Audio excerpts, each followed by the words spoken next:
here in the United States Library of Congress. We're going to look at a few of my favorite articles. In English, there is only one definite article, the.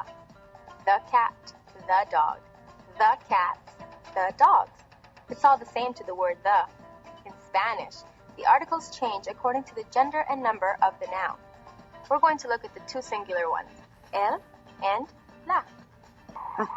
If you remember, in Spanish, all nouns have a gender. You use el or la, depending on the gender of the noun they accompany. So we say things like el chico, la chica, el profesor, la profesora, etc. Feminine nouns, la cabeza, la profesora, la hoja de papel. Masculine nouns, el libro, el cuaderno, el pupitre, el bolígrafo. Those were just definite articles. Definite articles talk about one noun in particular. There are also indefinite articles. So, for instance, if it was raining cats and dogs and the Queen said, "Get me a dog," any dog would do. That makes it indefinite. But if she said, "Get me the cat," she's looking for one in particular. That makes it definite. The indefinite articles in English are a and an. A bug, an insect.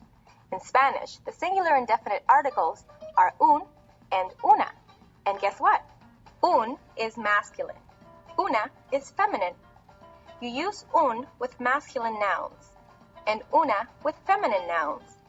So you would say una carpeta, una profesora, una hoja de papel, un libro, un cuaderno, un pupitre, un bolígrafo.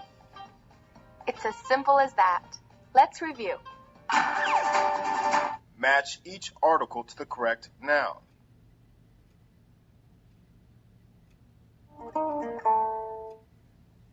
El libro.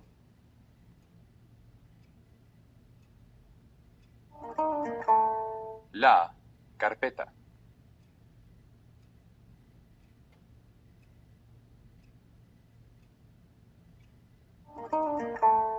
Un chico.